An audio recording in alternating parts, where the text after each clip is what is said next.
Well, listen, this is a great crowd. Ladies and gentlemen, my name is Congressman Byron Donalds. I have the pleasure of representing the state of Florida, but it is my pleasure to make sure everybody is welcomed to Engineering Design Services right here in Metro Detroit.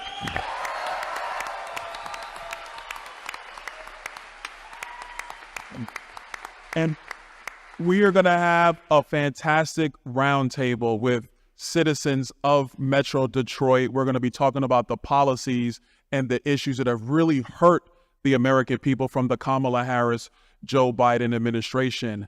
And the guest of honor, the man of the hour, the next president of the United States, Donald J. Trump, will be with us.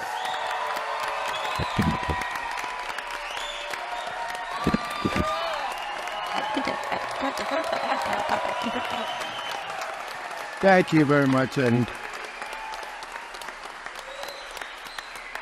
thank you. Well, it's an honor to be with you. We're doing very well in the polls, as you've probably heard. They're getting very big numbers, Byron. They're getting much bigger than even anticipated. So I don't know what that means. That's a poll in itself, but the early voting seems to be even far bigger than we thought, and we had great expectations. People are not loving her, and why should she? She didn't show up for the big Catholic event. This hasn't happened in decades. She didn't show up. She gave a very short tape, and it was not an appropriate tape either, but she probably hasn't figured that out yet. Sure. And we should have gotten about 100% of the Catholic vote last night because I showed up. But I think we're doing very well, and we're going to find out very soon. And what I'd like to do is maybe before saying anything, I'll finalize it out, but maybe we can go through the folks and we can see what they have to say and how you've been doing. And I know one thing, everybody did better 4 and 5 and 6 years ago than they're doing now. That's one thing I know. So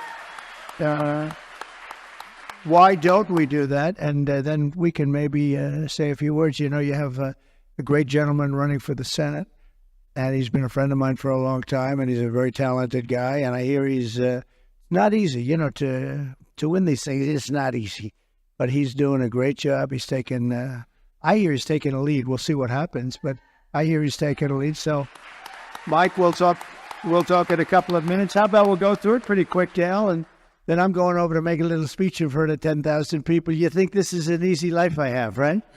I go from here, I say, am I finished? They say, no, sir, you have one more speech. Oh, good. Where is it? What is it, 20 minutes, 30 minutes away? Is anybody going? It's about, we'll get you in 10,000 people. But, so Dale, go ahead, please. Thank you. Dale, take it away. You're looking good, Dale. Look at the arms on this guy. He's Mr. President, real quick, one thing before Dale begins. Yes. Understand, Dale's a third-generation union worker, dedicated Teamster car hauler. So I know Dale has a lot of concerns about the auto industry. Here. So Dale, please. A healthy-looking guy, too. Go right ahead. Yes, sir. I believe Donald Trump will protect the Michigan. He will end Harris electric vehicle mandate that has crippled plans to put.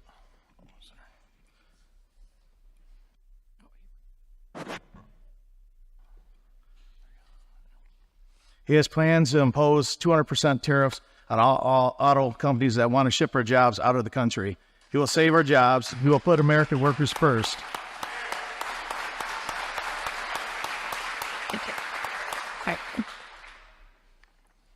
I don't know if you know, I don't know if you heard, but us Teamsters here in Michigan love Donald J. Trump. We voted.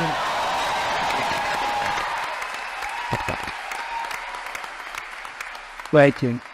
We voted, and the results are loud and clear. Michigan Teamsters voted 62% Trump, 35% Harris. Thank you, Dale. President Trump, the Teamsters I work with have a message for you. They are voting for you because they know you'll fight. You will fight and save their jobs, fight and save America. Never back down, never surrender. Fight, fight, fight.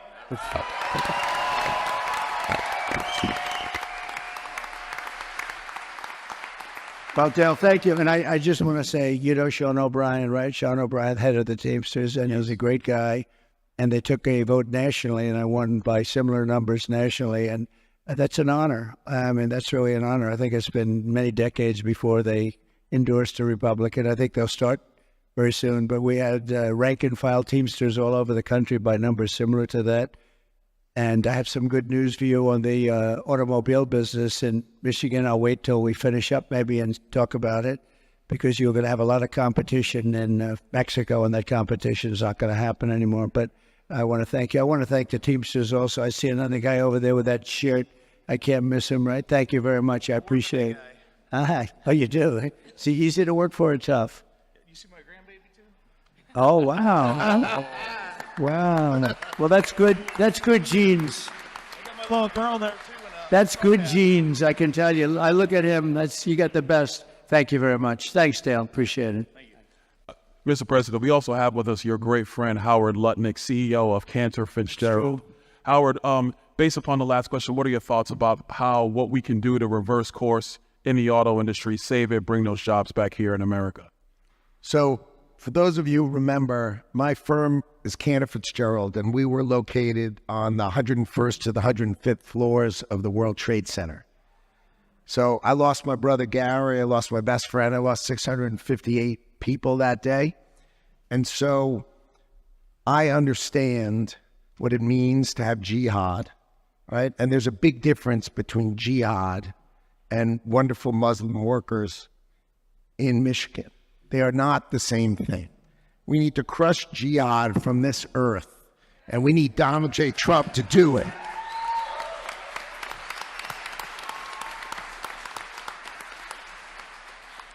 So I like, my friend, the president, said the other day that tariffs are his favorite word in the dictionary. And what people should understand is that to protect, so what happened when Bill Clinton left office, he did NAFTA, which was another word to say gut Michigan, right? He let all the work go to Mexico, right? And he opened the door and a different kind of border opening. It was a work border opening. And so the tariff model is pretty simple. Lock that door. Bring it back here. Bring the jobs here. Bring the factories here. So here's an idea for you that we've talked about. Set significant tariffs out there. And if you open your factory here within 2 years, we'll give you the credit for your tariff, but bring it here. Let's employ our workers here. Let's create power from our workers who are the best. They are the core of America, right? So, when I first met Donald Trump, I didn't really understand tariffs, and he taught me. And now, I'm just trying right behind them to say, I love the way tariffs take care of America. They will build us. They'll build us stronger. And I run his transition. And so what does transition mean? That means when my friend becomes the 47th president of the United States of America,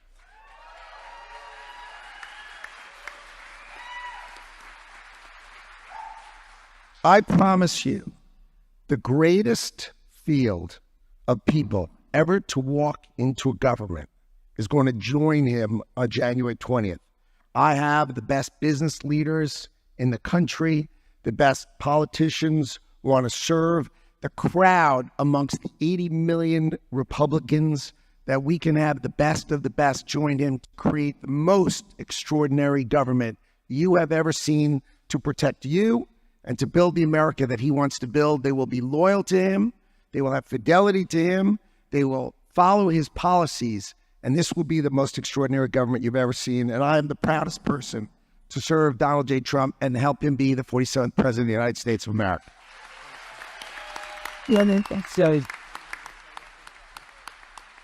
Well, thank you very much, Howard. He's being very modest, I have to tell you. This guy is one of the leaders on Wall Street, one of the most respected people in all of business, and certainly all of Wall Street. There's nobody really like him. And he's being very modest. He lost on that horrible day. He lost his entire firm, other than some people in Europe, a few, small group. And he saw it happen. He was driving down the West Side Highway, and he's always in the office at 6 o'clock in the morning, so he would have been there. This was at 8 o'clock.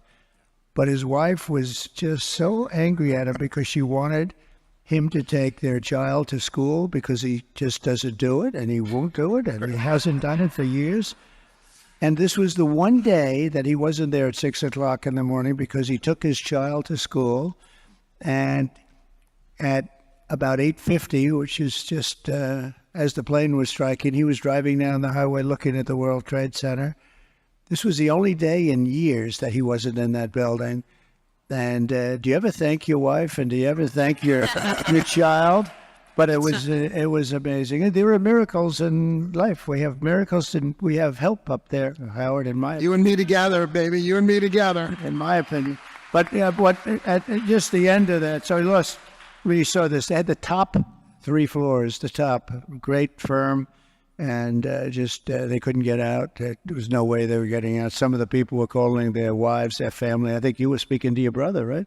My sister spoke to my brother. Yes, speaking to your brother up there. They knew it was probably knew it was the end.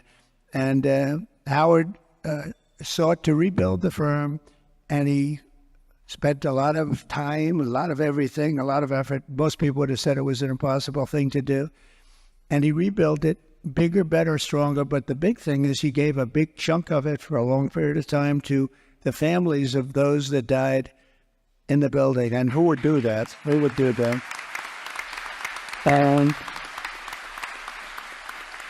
And so he rebuilt Cantor Fitzgerald into something bigger than it was, which was pretty hard to do. And there are a lot of people that love this guy. He's a special guy, a real talent, by the way, real talent, a brilliant business talent. So he's in charge with a couple of other people we have that are great, work along with him. But he's in charge of that whole transition process, which is a very important process. I love these exploding mics, don't you? No, it's good for emphasis, It explodes every time. Yeah, right. It explodes every time you're about to make an important point, so it's okay. It's not bad. I don't know. Normally I say, don't pay the guy that supplied the mics, but we'll pay. And then they say, Trump doesn't want to pay, but, it's one of those things. But I just want to thank you for doing a great job, Howard. You really have. And we'll get on, and perhaps we could ask Nancy, how are we doing? Good. Thank you for having me. Good. Thank you. My name is Nancy Jaffer. I'm a Lebanese-American Muslim entrepreneur. Good. I am a psychologist and a holistic wellness practitioner. Good. I own a wellness center in Dearborn, Michigan. It's called Evolution Empowerment. And I'm not really here to talk about the economy because with that regard, I have utter faith in you and you're golden to me. What I am here, you're welcome. What I am here to discuss is the health crisis. And it is exactly that. It's really a crisis in this country. We are the sickest population in the world, and we find it status quo that we spend more money on healthcare than any other country. Right. So we have a system that is looking to obtain lifelong consumers. We're not really looking for cure or healing, and that's very concerning to me. Before I became a holistic practitioner, I was a school psychologist, and I worked for the public schools for over a decade. And I was constantly frustrated with the incessant overdiagnosis and overmedicating and overlabeling of small children. I don't know another country that finds it appropriate to give a 5-year-old 3 different pharmaceutical drugs, including an antipsychotic. Yeah. And this is to manage misbehavior. They are not looking for root cause. We're not looking for toxicity. We're not looking for gut health issues or fluoride or food or diet and then getting into the food itself. I mean, we ingest poison. Countries all over the world would never accept their citizens to ingest what we take in every day and what our children take in every day. You must love Bobby Kennedy, right? I do. I think so. You sound like Bobby Kennedy to me. And the thing that I think is even more concerning is that we are inundated with these endocrine disrupting chemicals. And they have these long-term detrimental effects on the reproductive system of both men and women. Fertility rates are down. Sperm is lower than it's ever been. It's terrifying to me, honestly. And my purpose is to constantly use every single opportunity to raise awareness about these topics and to hold our agencies accountable for the fact that we put them in place to protect us, not to harm us. So I'm also have a purpose to let people know that you don't need to take a narcotic every time you feel a little pain, or that you don't need to be on 3 different antidepressants or anti-anxiety medications to mask a mental health symptom. And certainly to let parents know that it is not okay for birth control to be the first line of defense when your daughter has acne, when your 14-year-old daughter has acne. I find our system archaic. I think it is toxic and it's corrupt, frankly. And what hurts me the most is that people who are out here giving Americans an opportunity to think differently and try natural routes are the ones that are being relentlessly censored. I see miracles, honestly, at my center every day. People heal rapidly before my eyes with no side effects, but nobody is talking about that because the chokehold that Big Pharma has and big agriculture has on us is criminal, and it needs to stop. Nancy, thank you. Thank you so much, Nancy. So when I heard about Robert Kennedy and Make America Healthy Again, I felt a glimmer of hope that I haven't felt in a very long time. I have to say I am genuinely terrified for humanity in general. The world needs healing, and I can only hope that you and your campaign are the catalyst for that, because I know for sure the other team is not. That's right. And I think you should actually set up a meeting with Bobby Kennedy and the whole group, and because I see you're into it. You have the same fervor that he has, and so I think it'd be maybe Thank you. very I interesting love that. for all of you. Okay, thank you very much. Thank you. Thank you.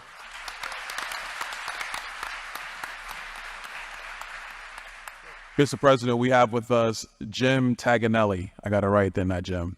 Yes, sir. Jim is the president of the Police Officers Association right here in Michigan. He's been in law enforcement here for decades. Jim, tell us about your concerns about public safety, not just here in Michigan, and tell us also about what it really means to have support for police officers, and when that support is not here, how it demoralizes the police force. Thank you, Congressman. Pleasure to be with you, sir. As you know, we've been endorsing you every time, and we'll continue to, and we'll never be out of your corner. Thank you. We represent about 13,000 police officers in Michigan. It's about 3/4 of the group. And I don't know anybody here that would want to live or invest or work in a town where they're not safe. So no matter what you do, money-wise, no matter what you do with everything else in your life, if you don't feel safe, you're not going to want to go to the restaurant. You're not going to want to pump gas in your own car. In our job, the open borders has been an issue with us. We've talked about this a little before, but what's happened is the honor and luster that came with the badge, the people that wore the badge, I'll go back to the Old West. The badge meant something. When people saw it, it meant something. And it did even when I was on the job, still pushing the car around.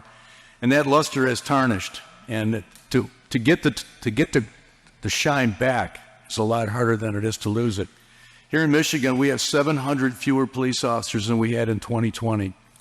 And that's a significant number when you look at it. It means everybody's working more hours, mandated overtime and such.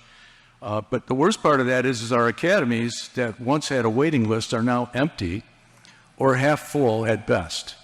And our best recruits, I was with some high school students the other day, the best recruits we have for police, it's a different kind of a job. It's a culture, I call it.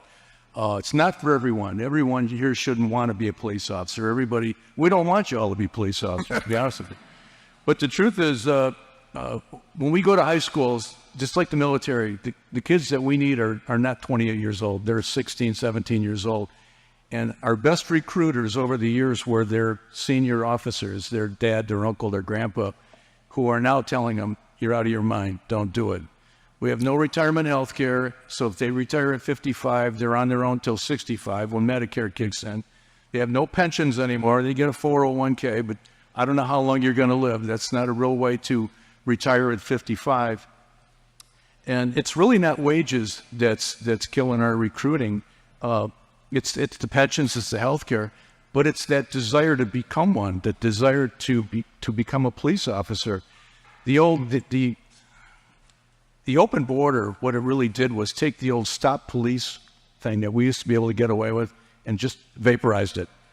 Nobody stops at the border. They don't stop on Gratiot Avenue. They won't stop out here on Adams Road either. And so what's occurred this year in 90 days, we had 3 police officers shot to death on the job, separate incidents. Not one of them had their gun out of their holster. These weren't barricaded gunmen, wasn't a bank robbery. These were ambushes. That's in Michigan, 3 in 90 days. And they never fired a shot, never got their guns out. So I like to borrow an old line, maybe J.D. Vance would like it, but that's an old Marine. Chesty Fuller once said, we've located the enemy. They have us surrounded. That's how I feel right now. They got us surrounded. But when we see you at a funeral, when we see you writing letters, when we see you hugging babies of fallen officers, I just want you to know that we feel like our arms are around those people. And I can't begin to tell you how much that means to us. The things that you do, we've got right now 16 officers indicted for felonies in Michigan that I think if given enough money and time, you'd find that they were all innocent, or most of them. We do hire human beings, so I can't explain everything. But when you have that happen and you see the bad guys just ignore you, and Anthony here will talk more about how it affects the people on the road, but we can't hire anybody, and it's not about money. People want to give money. I know you understand that you argue with these people, so you just throw money at it. It's stupid. But if we can't get the right candidates, and we can't get them because we're not convincing them at a younger age that this is an honorable job. The honor's gone. I believe in it. I think people here believe in it. I know none of them want to be without police, but we need good people. And so the things that you do, the things that you talk about, qualified immunity, I think most people don't know what it means. We understand it. I know you do. They think with qualified immunity means we can go rob a bank and not get in trouble. Nobody understands that that's not the case. But the things that you do for us, the things that you say, the times that you and I have met before, you spoke at our convention, we did a big screen TV. The things you do really matter, and they do help us. And we're all behind you, 100%. Thank you. Thank you. Thank you. Welcome, Tom. So, Jim, one thing we're going to be doing, and we're going to be doing it strongly, and I've wanted to do it and looked at it for a long time, but we have to do it. Immunity for some of these places. You said you have 14 people, and you don't believe maybe 1 or 2. I mean, maybe some are guilty of something, but I would bet you a lot of them aren't. And they're going through hell, and their pension's going to be gone. Frankly, their family's going to end up being gone, their car, their house, everything. So we want to do immunity. We also want to call for the death penalty for anybody killing a police officer. Have to do it.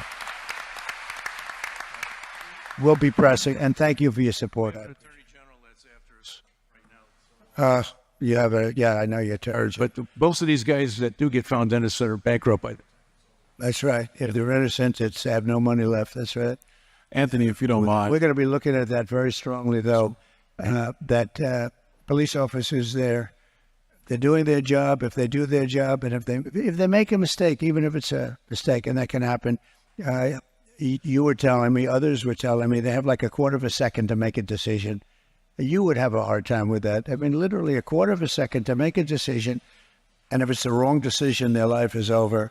And we have to help people out now. It's time, so we're going to do the immunity thing, and we're going to fight alongside of them. We have to stop being politically correct. And you're always going to have some bad apples, but they are very, very few. How many of the 14 would you say would be innocent? Innocent? Probably about 10 of them. All right. And maybe the others are overcharged. They're still out of work. Yeah. It's just pretty tough stuff. It's happening all over. It's very expensive to defend yourself. Well, they're afraid to do their job, too. Right. They want to do their job, but they're afraid to do their job. We'll take care of it. Thank you, Jim. Great job. Thank you for the support. Mr. President, we have also with us Anthony Hall. Anthony's the president of the Livonia Police Officers Association. 20 years on the job, 10 years on SWAT in Western Wayne County. Anthony, you've seen a lot. Talk to us about the morale for officers since Kamala Harris and Joe Biden came into office. Yeah, so I've been on the job for 20 years now, and I have 7 years left before I can retire. And since the new administration has taken over, we went from the middle of COVID, where people were cheering as we were driving by their house during a lockdown when we turned on our lights and sirens, to literally overnight having slurs or flipped off driving down the road, doing the same job we've been doing throughout the whole pandemic and throughout my whole career, right?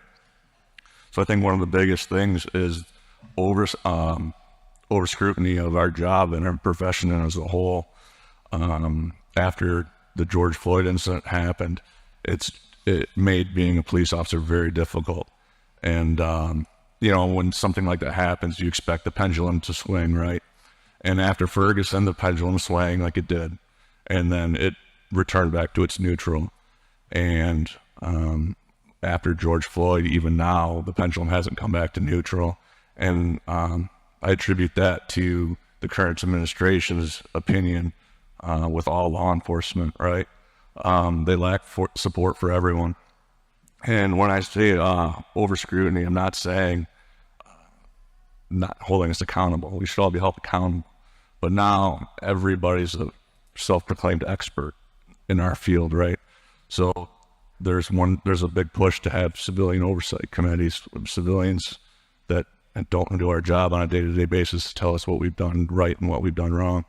I have a lot of colleagues that have quit the job since George Floyd, just left the profession entirely, probably over a dozen that I know personally. So that's a big thing. And then another thing too, I mean, we have less people doing the job that we've been doing all along, but now we just have fewer officers. And then another thing to throw the wrench into it is the bond reform that the current administration's changed, because now we arrest somebody and the criminal that we have arrested has made it home even before our officers done with their shift.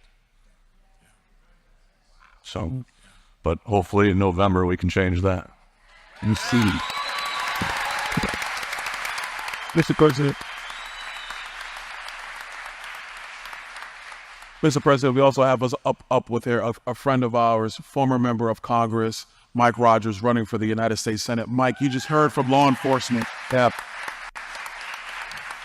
You heard from law enforcement in the state of Michigan. What are your thoughts about the support for law enforcement in the state of Michigan? And frankly, you're going to be a United States Senator pretty soon. That's what people tell me.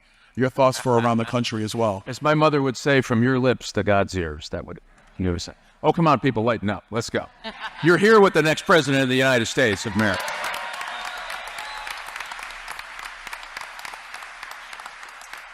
So not only do we have 700 fewer officers, we are 5,000 officers short across the state of Michigan. So the president rightly talks about qualified immunity for police officers that the Democrats have been chipping away. And that doesn't mean you don't get charged if you commit a crime. It means if you're doing your job, they can't take your house.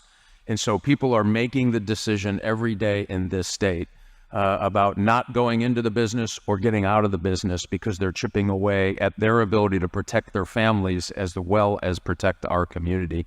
I was an FBI guy in work in street crime. I will tell you the surge of illegal immigrants and the crime rate of illegal immigrants happening in our state sexual assaults of young girls, a rape of a young girl in Oakland County. A illegal immigrant exposed himself to a 9-year-old girl, and as we know as former law enforcement guys, they're on the path to do something really bad. All didn't have to be here. 3,000 deaths of fentanyl here in the state of Michigan because of a wide open border that we could close today, and it will happen when we elect Donald J. Trump.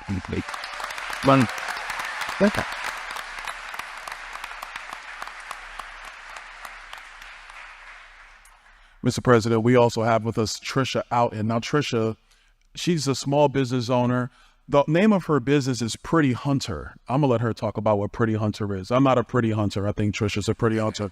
I'm going to let her talk about that. But Trisha is also a mother of 3, and she's a candidate for the school board here in the state of Michigan.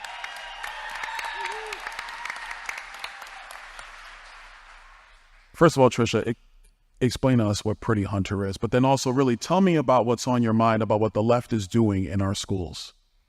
Thank you for having me here this evening, Congressman Donald, and it's such a pleasure to be in your presence, President Trump. So Pretty Hunter started for my quest for enjoying the outdoors. We live in the great state of Michigan. There's a lot to enjoy. We design jewelry made out of once fired bullets because last I checked, bullets don't decompose. So I consider our company saving the earth one bullet at a time. And yes, it is hunting season here in Michigan, and beautiful as it is, we're in archery, soon firearm season. But right now, I'm hunting votes in the Walled Lake School District.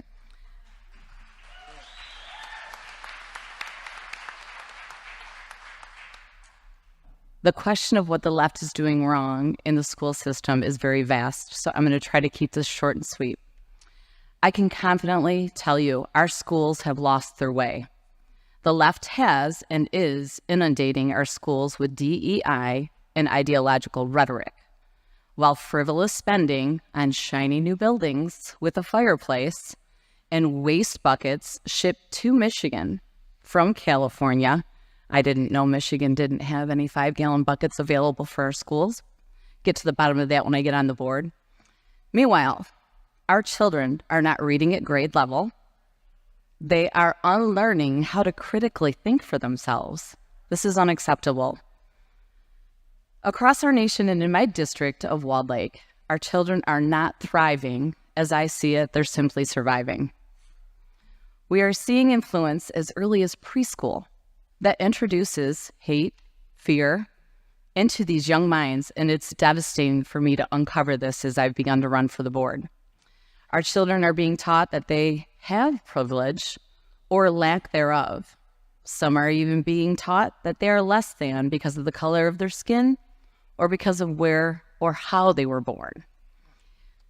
President Trump, with you back in that Oval Office, I am confident that we can make our children's future bright again.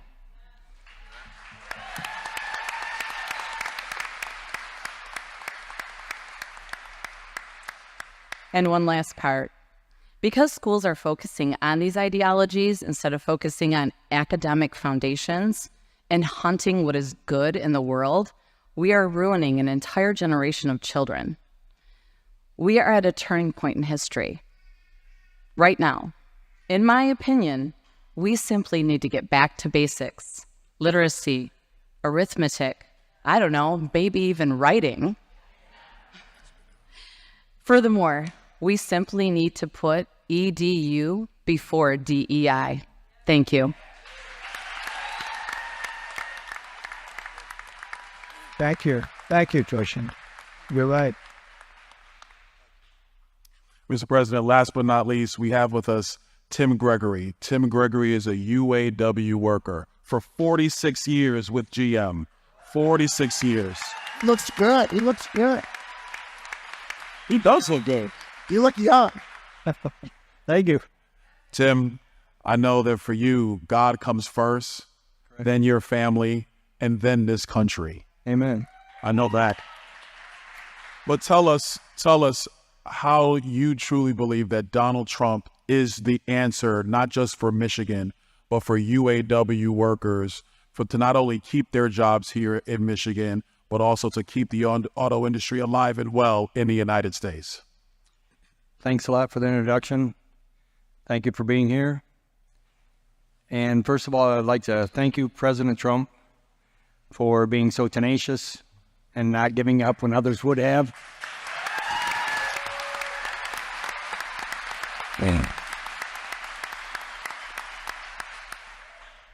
And also because of the years I have working through the UAW and General Motors, I think that your record shows that because you have a background of being in business, I think that you see the changes and what we need, where we need to go in order to grow the business and grow the jobs. And I also see that your policies in the past and the policies you say you're going to enact with the border, with China, with our energy resources, the direction you wanted to take from a long time ago, back when you were president before. That's why I think you're best for this country, you're best for the UAW, and you're best for the workers.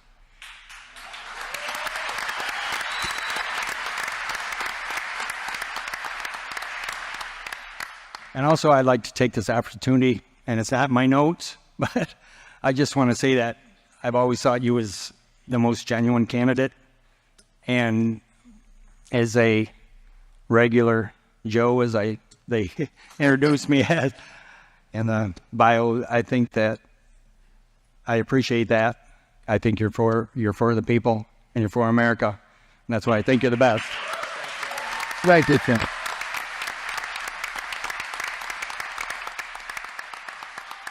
Well, I want to start by saying you look a lot younger than you must be, because if you've worked for the company 46 years, that's a long time. You look like you're 35 years old. I would say, what's that all about, huh? What are you doing? What are you doing? Well, you believe in God, and I can see. And then, I hear that once in a while. But you're very lucky in that sense. Thank you very much. I want to, it sort of pertains to what you're saying. So I'll just make this statement. A big thing happened over the last couple of days for Michigan and for Detroit and for the country. Howard knows all about this, but some of the biggest auto plants in the world were planned for Mexico. And I've been talking about it for the last year. I've been talking about the whole concept for 10 years, 15 years. I mean, even as a private person, I couldn't believe how how companies were and countries were coming and stealing our jobs. Stealing our plants. Everyone's unemployed. Then they sell cars back in. All they do is you get fired, and then they make the car and they sell it into our country. They make a lot of money. We make nothing. We have unemployment. And I've watched this for 20 years. I've watched it for so long, and it's disgraceful. And so I have good news for you. I've been talking about, in particular, one giant plant, bigger than anything you've ever seen. And you know the story where a person I know he builds plants. That's what he does. And I said, I want to see a plant, a big one, about a year and a half ago. And he said, okay, when do you want to go to Mexico? I said, no, I want to see one here. He said, we don't build them here big. We build them, but they're little by comparison. China's building the biggest ones in Mexico. I said, that's not good. I don't like that. And he said, well, that's the way it is. I said, I'm not going to Mexico. I'm not going to look at them in Mexico. I want to see them here. So anyway, time went by and I started thinking about it. And in speeches, because it's just an automatic instinct to me, I started saying, well, if they're building a plant, they're going to wipe out, here. That means they're building a plant. They're going to send the cars into our country one way or the other by the millions. And Detroit and Michigan, because, you had many more. You probably 60% wiped out for what it was in its heyday, maybe more than that. I said, you're going to get wiped out. The rest of it's going to be. And then you have a union head who wants to build electric cars, and they're going to all be made in China. You know that. And we have a thing called liquid gold. They have, which is oil and gas. We have a lot of it. And by the way, Brian, stand up for a second, if you would, please. This guy is he's like you. He gets it so much. You know each other, maybe. He gets it so much. He gets it like nobody. So And he's been fighting against all of this nonsense for so long, and so the electric cars are going to. And by the way, you know, Elon Musk is a great friend of mine. He gave me a tremendous endorsement. He's right now campaigning in Pennsylvania because he thinks we have to win if we don't win this election. Because I mean, she's a Marxist. This woman has no idea what she's doing, and we can't let her be president. I don't want to be rude about it. We can't let her be president. This country is finished if that happens. I mean, beyond a normal candidate, this country would be absolutely finished if she got it. So we have to stop her. But what happened is I've been thinking about it and what it would do to the country. And these are plants that are bigger than anything you've seen. They will knock out the cars. You press a button and the whole thing starts operating. And so I started talking about this, about, what do you think, Brian, a year ago, less than a year ago, that I won't let it happen a year ago, yeah? And I said, I'm not going to let it happen if they do this plant in Mexico, right near the border, and a couple of others. I'm going to put giant tariffs on of 100%, and if that doesn't work, I'll go to 200%. I don't care. They're not going to be selling cars here. Now, if they want to build their plant here, I hope here, but at least in the United States, someplace in the United States, it's a whole different ballgame. But we're not going to have them building them in other countries, sending them into the United States, taking all those jobs. So I've been announcing it, and I've been talking about it, and I saw the gentleman that builds the plants, because I was here a couple of weeks ago at the Detroit conference, as you know, and it was really the auto conference, and so I look at the audience, and there he is, the man that builds the plants, and I said, can I see you a minute before the speech? And after the speech, I saw him, and I said, so how is that plant doing? He said, sir, they've decided not to build. I said, why? He said, because I think you're going to be elected, and if you put tariffs, I'll put what? So, they did it. And that was easy. I didn't even do anything other than say, I'm telling you, the man said it right over here. It's the most beautiful word in the dictionary. You have other words that are damn nice, like love, but I tell you, I think it's more beautiful than love, the word tariff. And so here it works, hey, Brian, here it works without even doing anything. They thought there was a chance, and they're not going to spend $2 billion on building a plant and then have, Trump get elected and put 200%. And if that wasn't enough, I'd raise it. And again, the higher it goes, the more likely it is that they build in this country. But think of it. So they stopped this giant plant just on the basis. Now, if I don't get elected, they will start it up as sure as you're sitting there. These people have no clue. She has no clue what she's doing. She wants to raise everybody's taxes. She's a disaster. And other than that, I like her quite a bit, right? But no, I don't care even about dislike. Somebody has to come in. We did great the first time. We did better the second time. As everybody knows, we got millions and more votes. And frankly, if I didn't, and some bad things happened, and let's not talk about it, because we're going to make up for it this time, too big to rig. But I will tell you, if I didn't do well the second time, I wouldn't have done it. But I watched Biden's and her, and now especially her, because she's worse than Biden. I watched them, and I said, I got to run again. That's what happened, because they said they're ruining our country with the open border.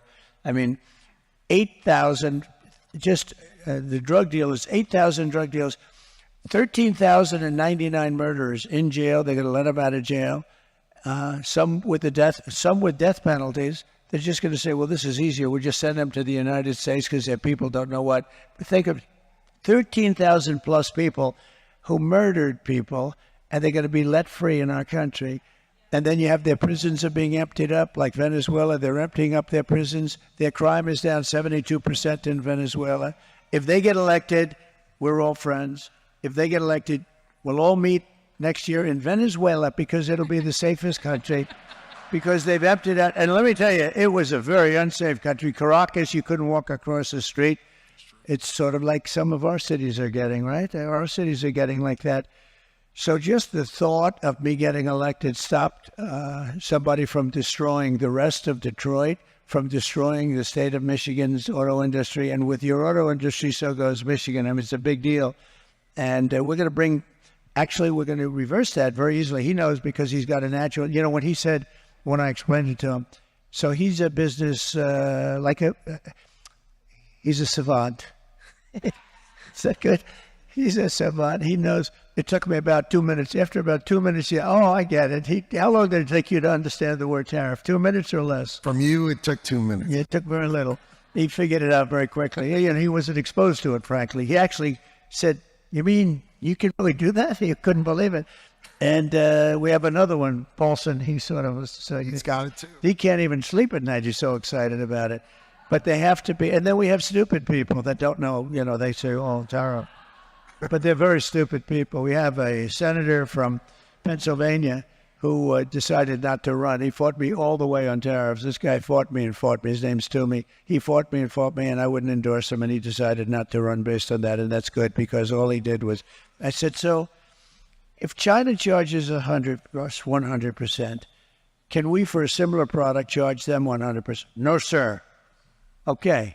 Can we charge them 50% or 25%? No, sir. Why? It's not free trade. I said, explain that. I said, can we charge them 10%, 2%, or 1%? No, sir, it's not free trade. I said, you got to be kidding. And I said, I wouldn't endorse you under any circumstances. Now, I don't know if he really believed this or because he's not a stupid guy. Did he really believe this or was there something else going on? But anyway, so we're going to bring back the auto industry, but also, Tim, a lot of other industries. This pertains to many, many. We talk about cars because it's so nice to talk about cars, sort of the ultimate thing to manufacture. But we're going to bring back a lot of industry, and it's going to be great. Fantastic presentation. We appreciate it from everybody. And is that your father over there? Who is that guy, though, the good-looking guy? Is he your father with that shirt on? I like that color. I'm going to wear a couple of them now, I think. I've got such support from the Teamsters. I'm going to have to wear that, I think. But I want to thank everybody. And again, support. Always you've been with me, and I appreciate it very much, Jim. Thank you very much. Thank you. Well, everybody, this concludes our town hall. Thank you so much for being here. President Trump, thank you.